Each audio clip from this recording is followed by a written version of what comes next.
चले इसी बीच उत्तर प्रदेश को लेकर आपको अपडेट बताते हैं। कोरोना को लेकर क्या स्थिति बनी हुई है। यूपी में कोरोना का कहर लगातार जारी है। जो मामले हैं उसमें इजाफा हो रहा है। 9,733 पहुंचा संक्रमितों का आंकड़ा। 5,648 मरीज ठीक हो चुके हैं, यानी कि उनको इलाज के बाद घर भेज दिया गया है। 257 मरीजों की अब तक जान जा चुकी है। तो यूपी के संदर्भ में आपको कोरोना को लेकर अपडेट बता रहे हैं कि फिलहाल यूपी में कोरोना को लेकर परिस्थितियां क्या बनी हुई है। 9,733 पहुंचा कोरोना संक्रमितों का आंकड़ा। 5,648 मरीज ठीक हो चुके हैं, जबकि एक भयावह तस्वीर यह है कि 257 मरीजों की कोरोना से जान जा चुकी है। लगातार मामले भी बढ़ रहे हैं, मृत्यु दर में भी इजाफा हो रहा है। और अच्छी बात यह है कि रिकवरी रेट की और अगर हम नजर दौड़ाएं तो रिकवरी रेट भी बेहतरीन है। लेकिन ऐसे में यूपी सरकार को भी समझना होगा कि आखिरकार जो मरीज बढ़ रहे हैं, कोरोना की रफ्तार तेज हो रही है, इसका सीधा असर और इसका सीधा बोझ अस्पतालों पर पड़ता है। चलिए इस खबर पर ज्यादा जानकारी देंगे हमारे संवाददाता धर्मेंद्र प्रधान। धर्मेंद्र, इसको लेकर क्या जानकारी सामने आ रही है, क्योंकि लगातार जिस तरीके से मामले बढ़ते जा रहे हैं, यूपी सरकार के पास ऐसा क्या प्लान है आपके मुताबिक, क्योंकि आप ऑब्जर्व करते हैं कि आखिरकार कोरोना को मात दी जा सके? देखिए अमितेश जी, अगर मैं आपको बताऊं यूपी के हालात लगातार बिगड़ते जा रहे हैं।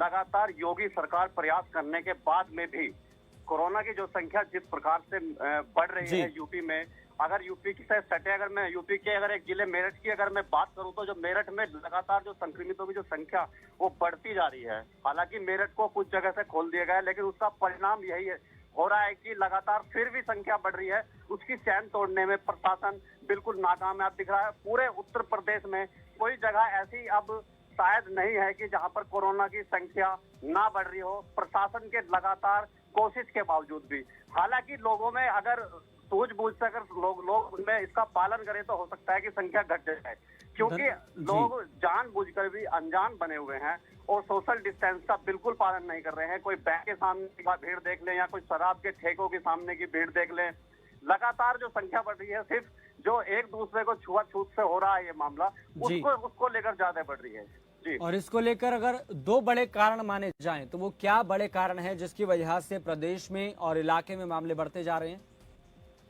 सबसे पहला कारण तो मैं सोशल डिस्टेंस ही बताऊंगा, क्योंकि सोशल डिस्टेंस का पालन लोग बिल्कुल भी नहीं कर रहे हैं। उसका परिणाम से यही है कि लोग अगर बाहर से आ रहे हैं, बाहर आने जाना अगर लोगों का बंद हो जाए, या रिलेशन में जा रहे हैं, शादी वगैरह भी अटेंड कर रहे हैं, अगर उनमें भी सोशल डिस्टेंस का पालन किया जाए तो हो सकता है इस चीज को, इस वायरस को रोका जा सके। और दूसरी बात यह है कि जिस प्रकार से प्रशासन ने दुकानें खोली हैं, ठीक है दुकानें खोली है, लेकिन दुकानें खोलने के बाद में जो बाजार खुलने शुरू हुए हैं, उस बाजार से खुलने के बाद में बहुत ज्यादा फर्क यहाँ पर देखने को मिल रहा है। क्योंकि बाजार में लोग जो कैंटोनमेंट जोन है, जो हॉट स्पॉट जोन है, वहां से भी जो लोग निकलकर बाजार में घूमने शुरू हुए हैं। सबसे बड़ी दिक्कत यही सामने आ रही है कि उन लोगों पर अंकुश लगाना बहुत मुश्किल हो रहा है प्रशासन को। चलिए धर्मेंद्र, बहुत बहुत धन्यवाद तमाम जानकारी बताने से। तो लगातार आपने देखा कि हम आपको प्रदेशों के हिसाब से कोरोना को लेकर अपडेट बता रहे हैं कि आखिरकार किस प्रदेश में क्या स्थिति है कोरोना को लेकर। लेकिन यूपी की जो तस्वीर है वो अपने आप में भयावह भी है। लेकिन जब रिकवरी रेट की ओर हम ध्यान देते हैं तो एक तरफ से राहत भरी खबर, हम कहें तो ये कहना गलत नहीं होगा, लेकिन तस्वीर यही है कि 9,733 पहुंचा संक्रमितों का आंकड़ा और कोरोना का जो ग्राफ है उसमें लगातार इजाफा हो रहा है। घुमा फिराकर स्वास्थ्य विभाग पर एक बड़ी चुनौती आती है, कंधों पर ज्यादा भार आ जाता है कि ऐसे में अपने स्वास्थ्य सिस्टम को, अपने हेल्थ सिस्टम को दुरुस्त करना होगा, क्योंकि यूपी सरकार और यूपी का हेल्थ सिस्टम पिछले काफी लंबे समय से, कई सालों से सवालों के घेरे में है, क्योंकि यहाँ पर हमने कई ऐसे हादसे भी देखे हैं। लेकिन ऐसे में सभी प्रदेश सरकारों को, केंद्र सरकारों को समझना होगा कि जो लॉकडाउन का जो मकसद था वो करने के पीछे यही था कि अपने इस दौरान हेल्थ सिस्टम को मजबूत किया जा सके, लेकिन जब रियायतें दी गई हैं तो ऐसे में परिणाम और नतीजा यही निकल कर आ रहा है कि लोग समझने को तैयार नहीं है। लोगों को समझना होगा कि सरकार ने जो दिशा निर्देश मुकर्रर कर रखे हैं, निर्धारित कर रखे हैं, उसका पालन करना बेहद आवश्यक है। और ऐसे में एकमात्र यही विकल्प बचता है कि आखिरकार कोरोना को मात देनी है तो सोशल डिस्टेंसिंग का पालन करना होगा, 2 गज की दूरी रखनी होगी, मास्क पहनना होगा। चलिए फिलहाल इतना ही, मुझे दीजिए इजाजत और देखते रहिए खबर फास्ट।